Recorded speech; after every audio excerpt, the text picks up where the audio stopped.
Yo, it's funny how people give the credit to the Fed so much, and everyone thinks that the Fed is in control of interest rates, etc. When in reality they're not. And as you can see, if we just go look at the 2-year yield, the orange line is the Fed funds, and the regular candles is the 2-year Treasury yield. What happens every single time the 2-year Treasury yield goes up, the Fed funds follows, and that's just the overnight lending rates. Okay. They don't actually control rates, which I'm gonna prove later as well, not just with this chart, but I'm also gonna prove it to you with a quote from Ben Bernanke back in 2011. The regular candles go down, the Fed funds comes down, and this is on the weekly chart, right? So each candle represents 1 week. Fed funds goes down after the 2-year Treasury yield falls, and over here it's like somewhat in sync. Here the regular candles go up, Fed funds goes up with a delay. You can see the same thing here. Regular candles go down, Fed funds goes down with a delay. Regular candles go up, Fed funds goes up. Regular candles go down, Fed funds goes down. Which one follows which one? Okay, let's keep looking. Regular candles go up, Fed funds goes up. Regular candle goes down, Fed funds goes down. And then let's look over here as well. Regular candles go up, Fed funds goes up. Regular candles go down, Fed funds goes down. Regular candles go up, Fed funds goes up. Regular candles go down, Fed funds will come down. So now what we're seeing here, and we have seen different things occurring here. When we started seeing the uninversion, which is not a word, when it was coming out of inversion, re-steepening the yield curve, more specifically the 10-year, 2-year yield, we saw a bull steepening right here, which is defined as it's a change in the yield curve caused by short-term interest rates falling faster than long-term rates, resulting in a higher spread between the two rates. So in this case, what it actually means over here is that something really, really bad was happening in the economy, and the front end of the curve was declining faster than the long end of the curve.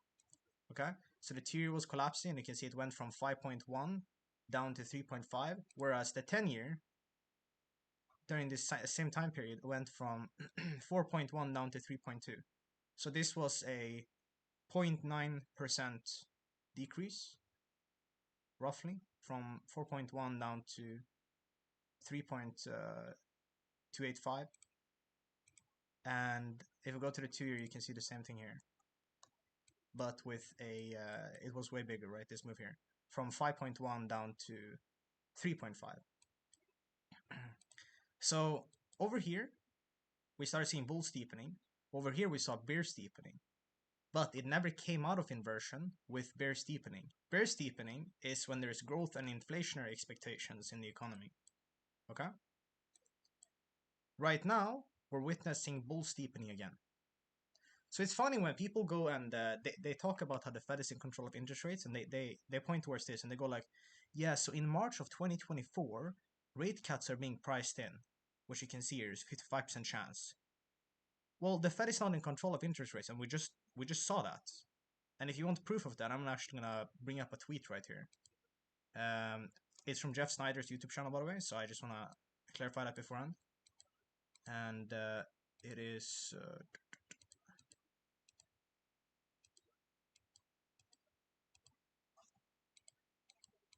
over here.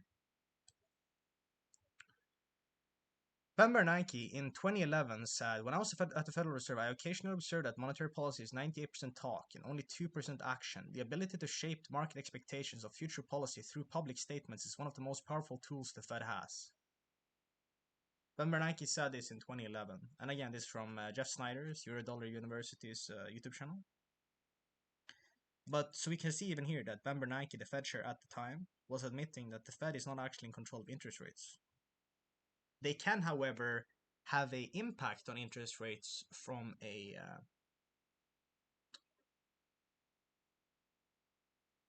as Ben Bernanke says here, they have the ability to shape market expectations through statements, more specifically, right? So the Fed doesn't actually control interest rates.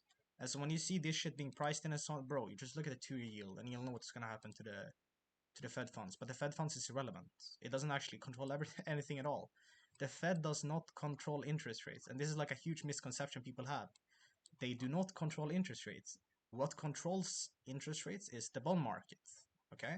The bond market tells the Fed what to do, and their useless tool, which is the Fed funds being the overnight lending rate, is completely irrelevant in this case. Okay? Now, we're also going to compare the quote unquote money printing that everyone thinks the Fed is doing or has been doing in the past 15 years. But it's not money printing in the way that people would think it is. And by definition, it isn't even money printing. So I've gone over the bull steepening, I've gone over this and this. Okay, closing those tabs down. Now, let's talk about the difference when it comes to Turkey and Argentina, etc., which have hyperinflation compared to the US. When the US, quote unquote, prints money, they don't actually print money, okay? All they're doing is creating bank reserves, which they can go and purchase treasuries of other banks' balance sheets with, okay? That's all they can do. Argentina and Turkey, they are quote unquote printing. They're actually printing it. They're printing the cash physically. The US does not.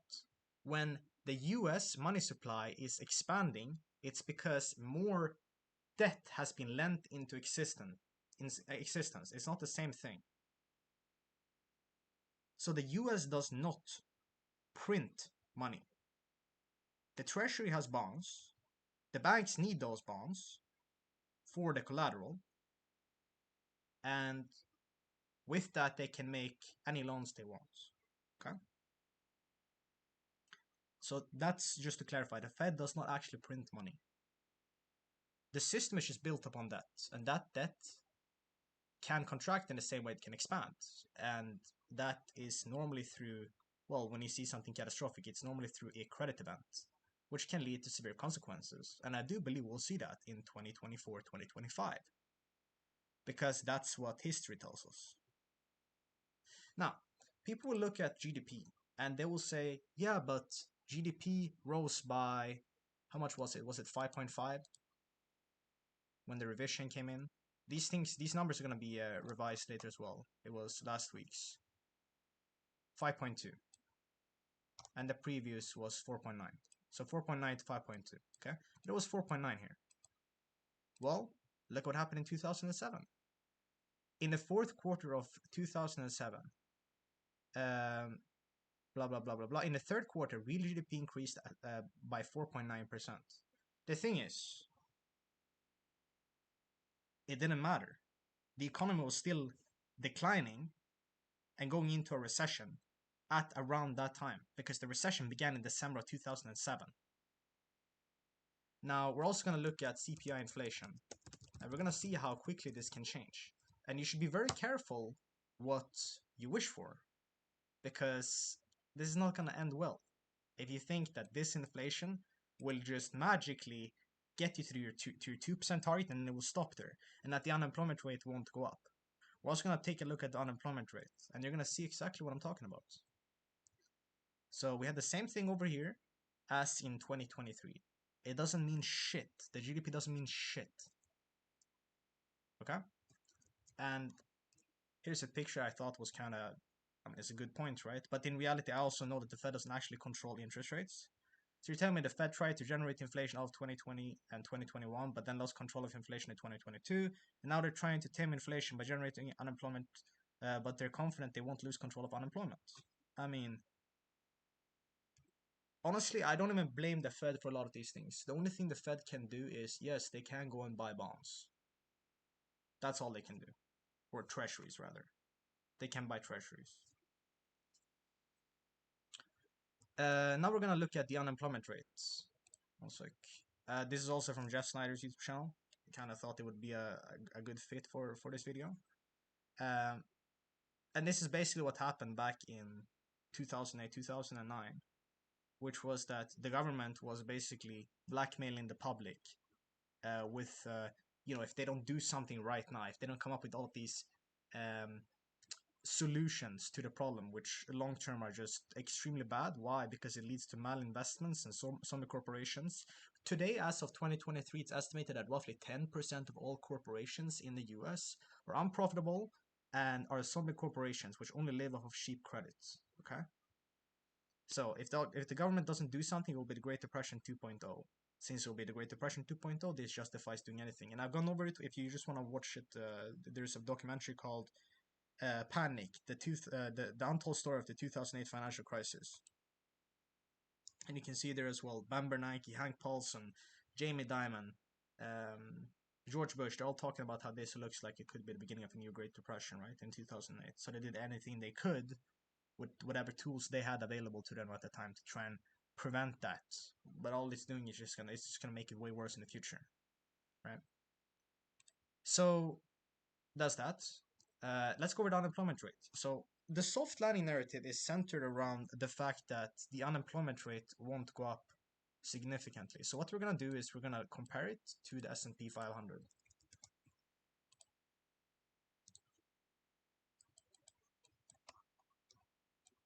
And we're gonna go back on a weekly chart and just observe this. So this is the recession began in December of 2007. How do we know that? Because you can see the gray zone here is the recession. The recession began in December of 2007.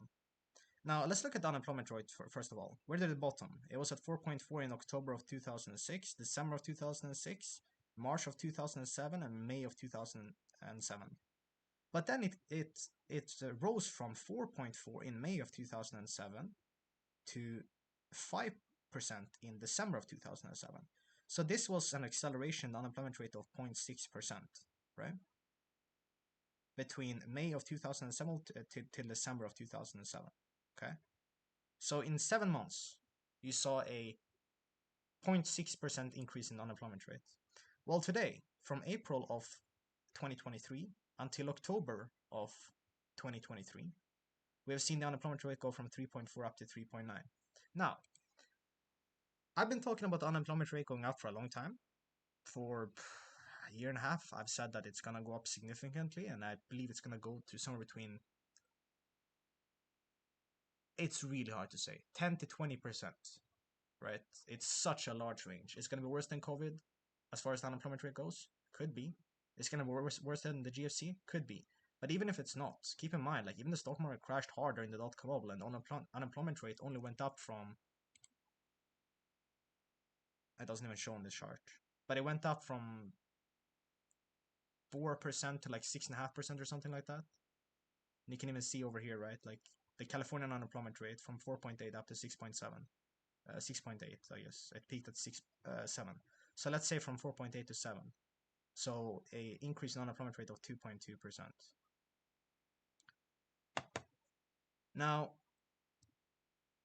let's look at when the stock market started shitting itself, when the unemployment rate started going up. And I have a logical explanation for this, which is that in the beginning, it looks like a soft landing, right? Because inflation is coming down, as we can see. If we look at the inflation here from 2008, this is 2008 CPI.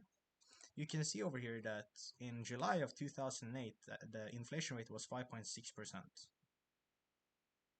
In July of 2008, the unemployment rate was 5.8%.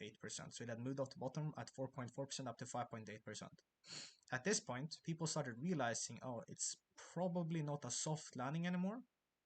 Because a soft landing means that the Fed can, well, since they don't even control interest rates to begin with, I don't even think that they're in control of this at all. But a soft landing narrative is basically centered on the fact that the Fed can get inflation down to 2% and that the unemployment rate won't go up significantly. Okay, so let's say over 0.5%, 1% at most. But even 0.5%, I mean, if we just go look back at history, right? Tell me what happens every single time the unemployment rate in California goes up. And why am I looking at California? Well, because it's the largest state by population, right? So of course it's a leading indicator for the unemployment rate nationally. This is where the tech jobs are. And let's just look at the chart here, going back to the mid 1970s. Okay, So it did go up at 2 points. If we just look at the chart, it went up 2 times, but there was no gray bar on the right side, right? So you can see here in the mid 1990s, from 7.8% up to 8, and in the mid 1970s, from 9% up to 9.3%. And there was no gray bar. But what happens every single time it goes up by more than 0.3%? Okay, so over here it went from 6.1% up to 7.3%. Gray bar, recession. Okay, over here, 7.7% from 7% from 7% up to 11.1%. Gray bar, recession. Over here as well, it bottomed at 5%, and then, I mean, it kept going up, right? But till the end of the recession, we're here 7.6%, and then it didn't peak out until 9.8%. And you can see the same pattern keeps occurring, right? Like every single time the California unemployment rate goes up more than 0.3% historically, and let's even give it some room, right? Let's say more than 0.5%, because over here was 0.3% and over here it was 0.2%. What happens every single time the unemployment rate goes up more than 0.5%? Recession, recession, recession, recession, recession, recession. How much are we up from the bottom over here? From 3.8% up to 4.8%. So the soft landing narrative is centered around, okay, it's not going to go up more than, let's say, 0.5% to 1%. Well, we're already up 1% in California. So let's look at what the stock market did during this time. So it bottomed at 4.4%. So let's use some vertical lines to showcase roughly where this was. Let's see here. May of 2007. The stock market was, well, it went up like another 4% or so, right? That's where the unemployment rate, I'm just going to use a circle. Unemployment rate was 4.4% right here. When did we enter a recession? December of 2007 at 5%. It moved 0.6% off the bottom. Where was the stock market in December of 2007? Around the same levels, but the unemployment rate had gone up 0.6%. The stock market didn't get that it was going to be a hard landing until way later. Now, how do we know this? Because all it takes is soft landing, Dallas Fed, 2007. Let's just look at it, right? The same narrative as today. September 26th, 2007. US inflation pressures are easing and the economy should manage a soft landing, the Federal Reserve Bank of Dallas said on Wednesday. Well, we have the same problem right now. It looks like inflation is going away, although back then it kept accelerating until July of 2007 at 5.6% year over year. And it looked like at that point when this article was published, September 26th, the unemployment rate was at 4.7%. So it only moved up 0.3%. So it looked like a soft landing over here, right? And the stock market thought so, because you can just look at where it was. But when did the stock market start to get that, oh shit, this is not going to be a soft landing? Well, when did it start selling off sustainably? I'd say in May of 2008. I mean, it obviously peaked here in October of 2007. But I'm saying like this is where it started to roll over, and by August, September, October is where it really fell off a cliff. Alright, so let's just go back and look. It started selling off, obviously in October, but we're going to look at when the recession began, from after the recession began. It began over here, it sold off, then it rebounded, right? And then around May of 2008, people started to realize that, oh shit, it's not going to be a soft landing because the unemployment rate has now gone up from 4.4% up to 5.4%, and it's still going up. So the stock market was selling off in anticipation, realizing this is probably not going to be a soft landing. Because a soft landing means the unemployment rate won't go up that much. It means the inflation will come back to target without the unemployment rate rising significantly. And then in August, September, it fell off a cliff. What happened in August, September? August, September, it went flat, but it had gone up from 4.4% up to 6.1%, and then it started going up parabolically, right? And then the markets bottomed when the unemployment rate was 8.7% in March of 2009. So what we have today is a very similar scenario, where the unemployment rate bottomed at 3.4% in April of 2023, and now it's at 3.9%. You can sit here and say that, oh, well, the stock market thinks that there's going to be a soft landing. You're right, they think that right now. That doesn't mean that that's going to be the correct view. Now, how do we know that from a technical perspective? Bro, all it takes is to go to a 3-month chart, okay? You have a high, a lower high, and even if you were to make a new all-time high, it would just be another lower high on RSI. But this is not about overbought or oversold the conditions. That's what a noob looks at, okay? It's just telling you that there's a bearish divergence. As price pushes higher, there's fewer people interested in buying. Therefore, it's not likely to be a trustable move. Look at the monthly chart, right? It's falling off of a cliff. This is what happens right before there's a big reversal. How do we know that? Because the exact same thing happened with BTC. If we look at this, BTC did the same thing.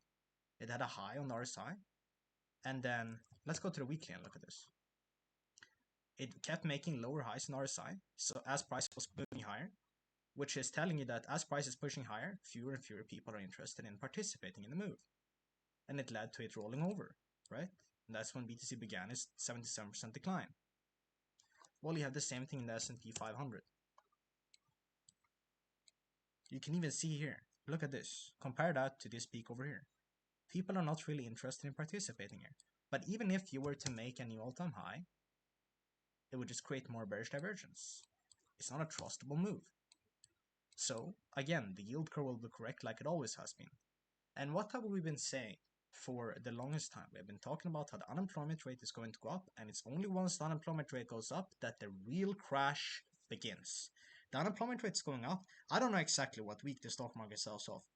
I'm speculating like everyone else, but to be honest, I don't really care about it. It's not relevant to me exactly what week, right? I'm actually not trying to short this thing. I just think it's gonna go down.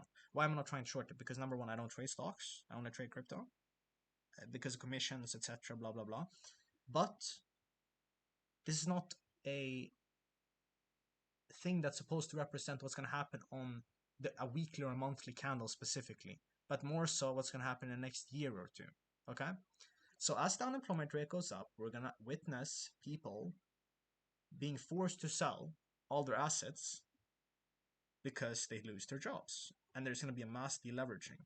The problem with that is that you might think that, oh, a 2% rise in unemployment rate is really, it's not that bad.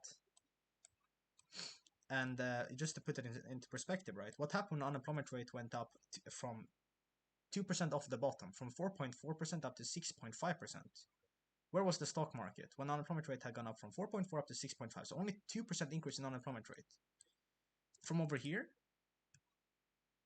to over here, the stock market was down 50%.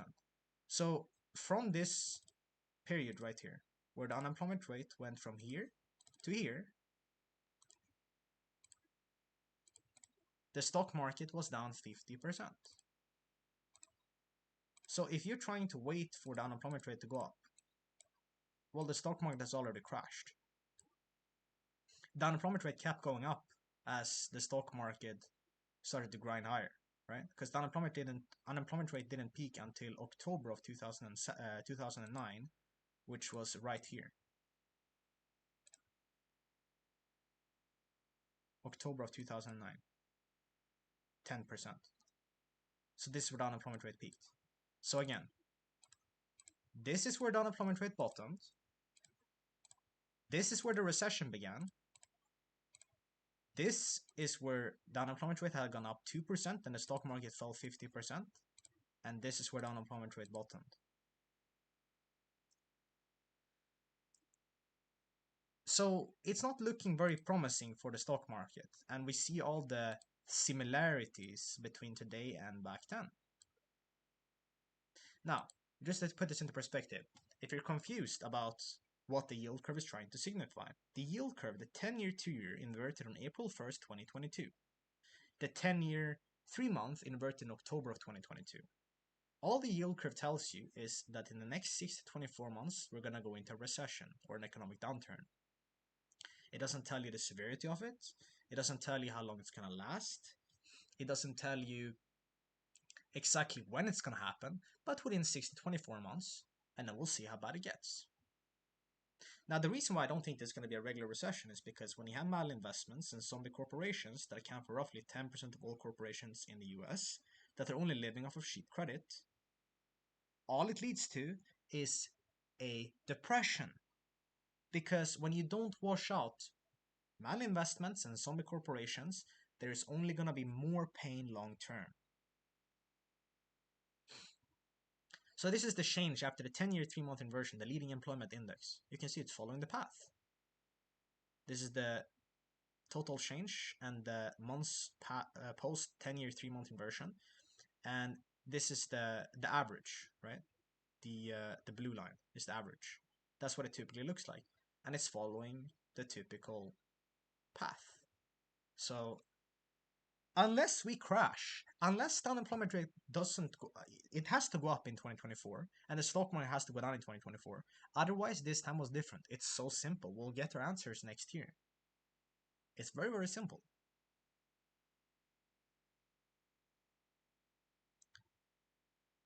This is a chart that I got from George Gammon, and this is the S&P 500 adjusted for inflation. Just want to point this out. From 1928 to 1918, if you bought the S&P 500, you would have made no money for 50 years. So if you're just going to say, oh, you should just buy and hold something, well, you would have gotten completely destroyed if you did that.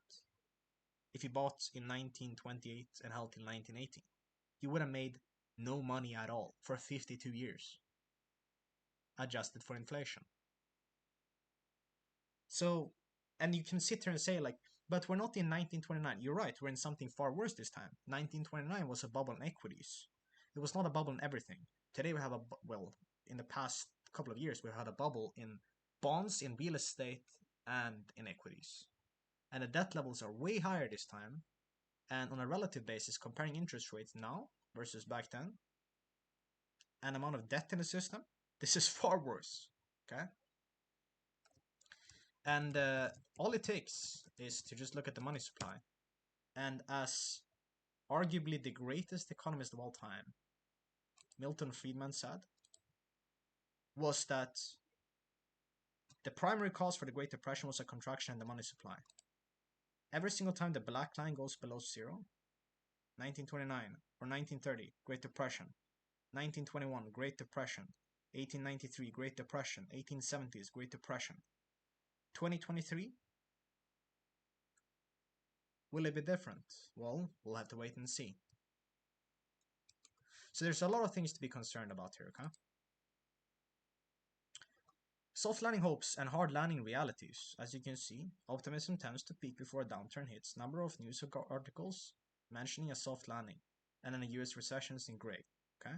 So this is soft landing, and then we had a dot-com bubble. Soft landing, which, by the way, soft landing is something that actually happens, but that's the transition in the economy between the expansionary part to where it starts to stagnate and then rolls over into a hard landing.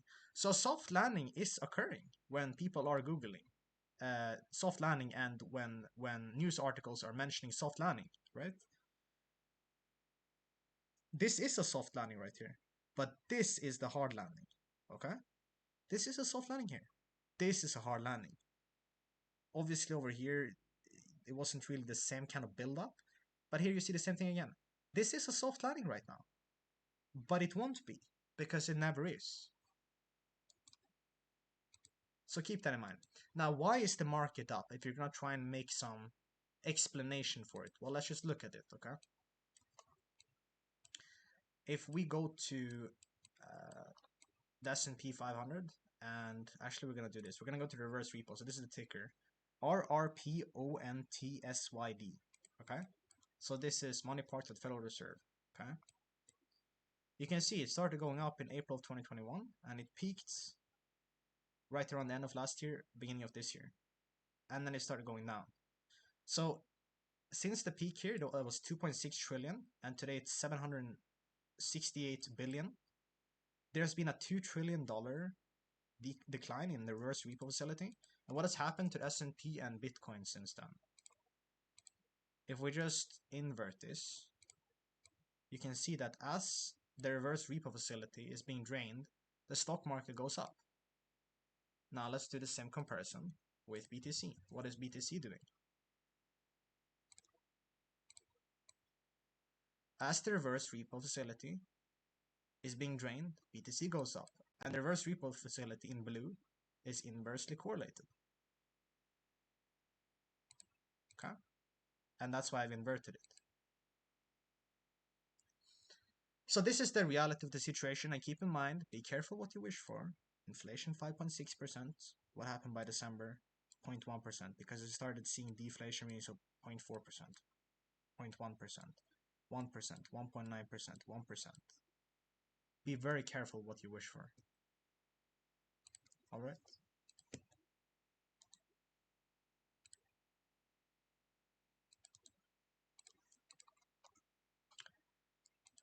That's pretty much all I wanted to go over for this video. Can the market still go up a bit more?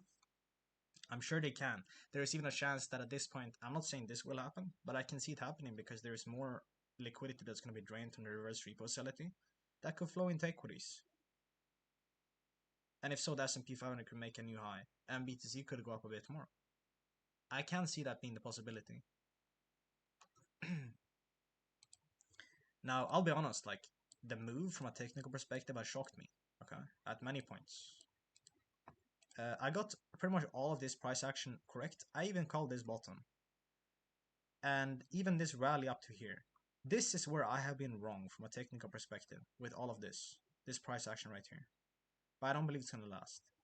But I've been wrong here, and I'm happy to admit that, right? For most of 2023, I've been wrong on the direction in equities. I didn't think that the stock market was going to hold up like this. Now, I'm not going to try and rationalize it, but I did show you the reverse repo facility is definitely having an impact on something in regards to equities and crypto. And same thing for BTC, right? I thought BTC was going to crash over here. I've been bearish this whole way, and I've been bearish for the most part up over here as well. Although I always saw this as a possibility, never attempted short. I did try and short it here, but I never tried to short it over here because I thought this was going to be ABC correction to somewhere between 28 to 30k. Okay, when it broke past 33k, I was shocked. Okay, I did not expect this move over here. I also thought it was going to break down over here. So I thought it was going to break down here, and I did not expect it to do this. So I've been shocked about that. So I'm not going to sit here and say that I know what's going to happen in the short term. I don't know. I've been wrong about this.